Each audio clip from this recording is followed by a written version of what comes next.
Deus Espírito Santo esteja conosco durante o meditar das Sagradas Escrituras. Amém. Amém. Acredito que todo mundo já ouviu aquela famosa frase: a verdade é relativa. Não existe uma verdade absoluta. Numa conversa entre dois amigos de longa data, fulano começou a falar sobre o assunto do momento, política. E ficou falando mal do candidato tal, dizendo que ele inventa um monte de mentira para enganar o povo e ganhar as eleições. O Beltrano, para tentar defender o seu candidato, começou a debochar, dizendo que quem inventava mentira é o outro candidato. E assim foi a discussão, até que os dois ficaram com raiva um do outro e foram embora.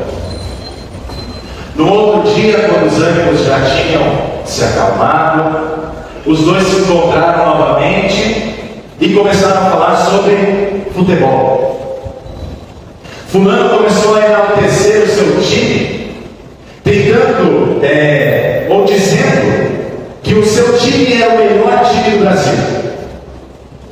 Beltrano, então, começou a debochar do fulano, dizendo que o time dele não tinha tantos títulos quanto o seu time, e que por isso o seu era melhor. E assim foi a discussão, até que os dois ficaram com raiva um do outro e foram embora. No outro dia, quando os ânimos já tinham se acalmado, os dois se encontraram novamente e começaram a falar sobre religião. Fulano dizia que a sua religião era a única religião verdadeira, porque respondia a todas as perguntas do ser humano. Beltrano então começou a debochar Fulano, dizendo que nenhuma religião prestava, só servia para tirar dinheiro das pessoas, e que por isso ele não tinha uma religião. E assim foi a discussão, até que os dois chegaram a uma conclusão: você fica com a sua verdade, que eu fico com a minha. A partir dessa pequena ilustração, alguém poderia dizer que sim, a verdade é relativa. Cada um vai ter a sua própria verdade. E por isso não existe uma única verdade absoluta. Porém, é aqui que entra um grande detalhe. Dizer que a verdade é relativa contradiz a própria frase, porque ela se torna uma verdade absoluta. Logo, não faz sentido dizer que a verdade é relativa se ela é uma verdade absoluta. Como assim, pastor? Não estou entendendo nada. Calma. O que eu estou tentando explicar para vocês é que a verdade nunca é relativa.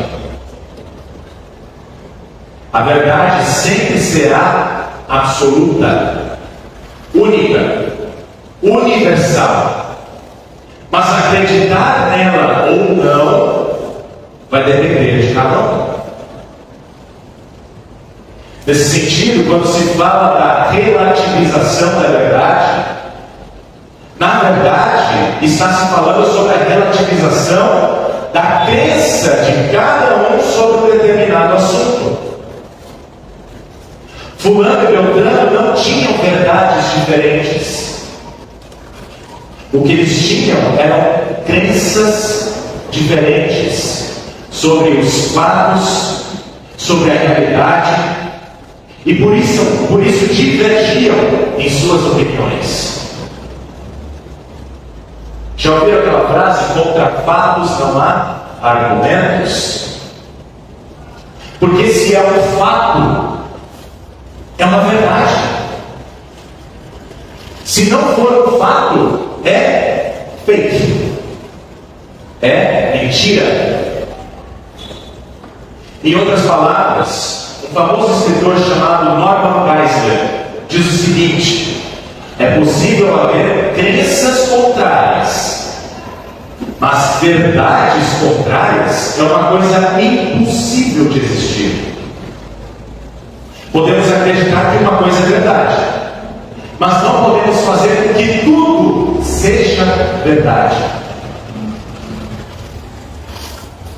Pois bem, na época de Martinho Lutero, século XVI, ele percebeu em seus estudos das Escrituras Sagradas que a crença religiosa da época era contraditória, era contrária ao que a palavra de Deus dizia, a verdade escriturística. E neste livro aqui, pequeno livro, do Dr. Rodolfo Rassi, Frei Martinho, restaurador da verdade, ele diz assim: enquanto a igreja romana afirmava que era possível a compra do perdão, da remissão de pecados, mediante o pagamento de uma soma estipulada de acordo com a espécie do pecado, que é aquilo que é chamado de breve de indulgência. Enquanto a igreja romana afirmava isso, as escrituras afirmam o que nós lemos hoje em Romanos 3. O ser humano é justificado, é perdoado gratuitamente pela graça de Deus, mediante a redenção que há em Cristo Jesus, mediante a fé, independentemente das obras da lei, ou daquilo que a gente pode fazer ou comprar. Ou seja, comprar um breve de indulgência em papel, entregue pela igreja romana, não servia nem para limpar as partes íntimas, não servia nem como papel higiênico. Foi essa contradição que levou Lutero ao protesto contra a venda do perdão de pecados, realizado por meio da escrita das 95 teses contra o abuso e o comércio das indulgências. Na 36ª tese, Lutero afirma: todo cristão que se arrepende verdadeiramente dos seus pecados e sente pesar por ter pecado, tem pleno perdão da pena e da dívida. Perdão esse que lhe pertence mesmo sem breve de indulgência. Na 32ª tese, Lutero afirma assim: irão para o diabo juntamente com os seus mestres aqueles que julgam obter a certeza de sua salvação mediante breves de indulgência. Com isso, o objetivo de Lutero não era e nunca foi criar uma nova igreja,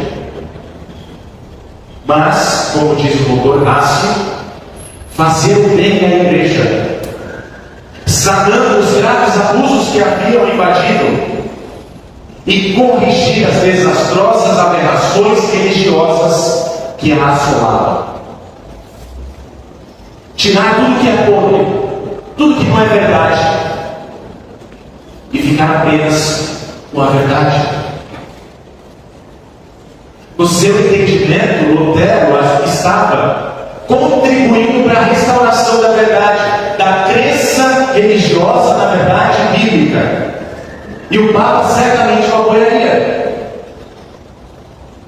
As pessoas poderiam então conhecer a verdade e a verdade as libertaria. Porém, mal sabia Lutero que a liberdade não vinha por meio da igreja romana. Ele ainda não conhecia em toda a sua amplitude os maus que assolavam a igreja. Agiu sem ter consciência de que realmente estava tocando na estrutura de todo o sistema, afirma o Dr. Rassi. Depois do seu protesto por escrito das 95 teses, Lutero ainda proferiu um sermão sobre a indulgência e a graça na Capela dos Agostinos. E o sermão de Lutero foi mais ou menos assim que ele disse: em coisa alguma é fundamentada esta doutrina da venda do perdão dos pecados na Escritura Sagrada, tampouco nos antigos doutores da igreja.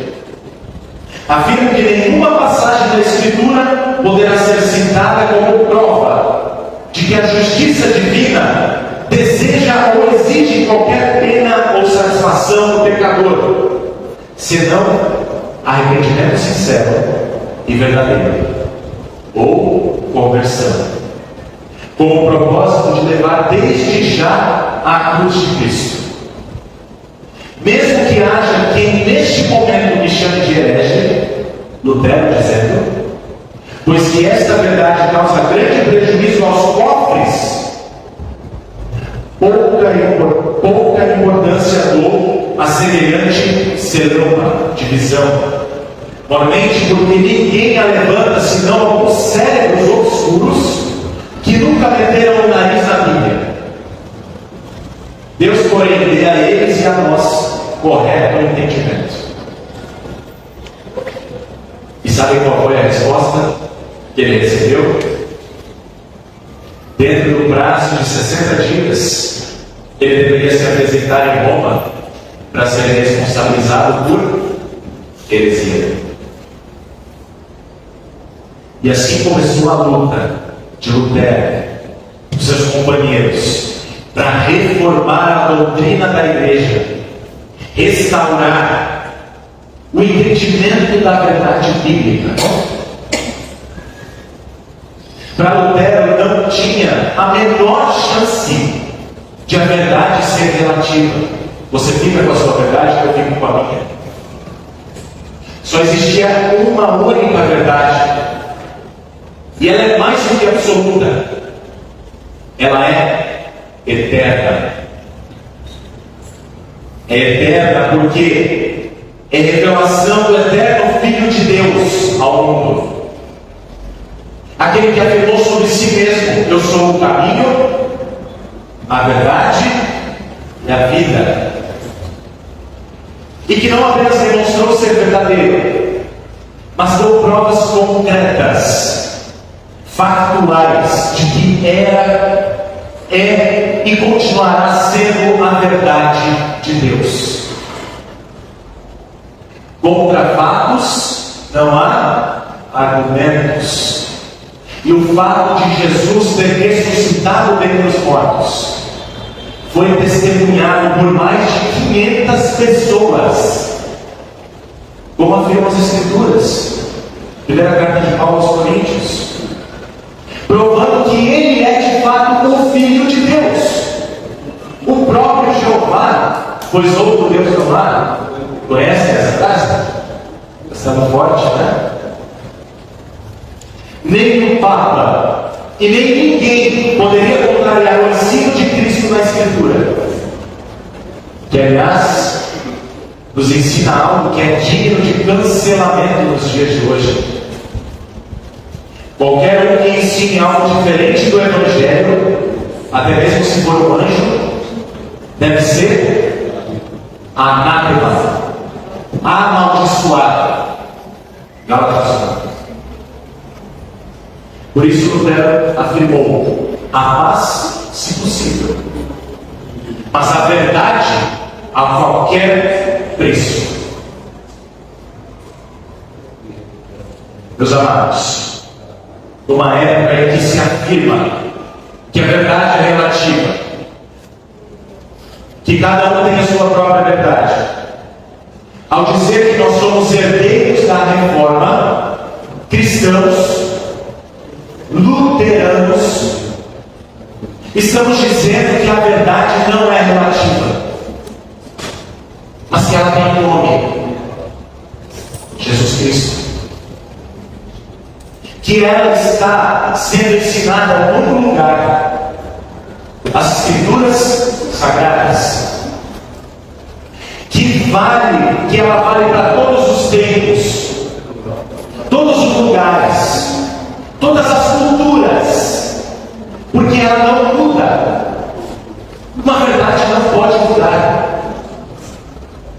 O que realmente muda é a crença que se tem sobre essa verdade. Porém, quer gostem, quer não, a verdade bíblica continuará sendo verdadeira, mesmo que ninguém acredite. Porque nós não podemos mudar aquilo que é absoluto, aquilo que é eterno. Se ouvirem por aí dizendo que os cristãos pensam que eles têm a única verdade, são donos da verdade, não se espantem. É isso mesmo que nós acreditamos. Nós pensamos nisso. Nós seremos condenados como intolerantes, por tentarmos forçar as nossas crenças às pessoas. Nós seremos excluídos por pluralistas, por sermos exclusivistas. Mas se nós dissermos o contrário, se nós dissermos que nós não somos os donos da verdade, nós estaremos negando que Jesus é a verdade que liberta. Liberta o ser humano do pecado, da incredulidade, do diabo, da condenação eterna, do inferno. A igreja de Cristo permanecerá na verdade eterna, Jesus Cristo, e nem as portas do inferno prevalecerão contra ela. É isso que diz Jesus em Mateus capítulo 16. Por isso, nós cremos, ensinamos, confessamos, perseveramos no sola Escritura. Somente pela Escritura podemos conhecer a verdade.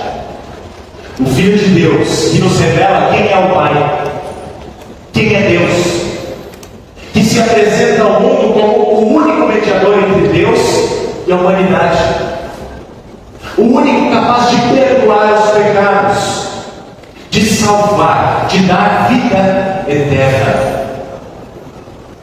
Nós perseveramos também no sola fide, somente pela fé em Jesus, o Cristo, é que Deus oferece aos pecadores uma feliz troca, como diria Lutero. O pecado dos pecadores é assumido por Cristo, e a justiça de Cristo passa a ser dos pecadores. E é mediante essa feliz troca que Deus acerta as contas dos pecadores, deixando de lançar na conta deles os pecados por eles cometidos, mas lançando-os na conta de Jesus, o crucificado e ressurreto dentre os mortos. E perseveramos no sola graça, somente pela graça de Deus revelada em Jesus. Nós não precisamos pagar pelo perdão dos pecados, nos tornando livres de qualquer pagamento, de qualquer satisfação, porque Cristo satisfez o Pai. Deus deseja que todos sejam salvos e cheguem ao pleno conhecimento da verdade. 1 Timóteo 2. E é por causa disso que continuaremos proclamando a verdade eterna. Todo aquele que crê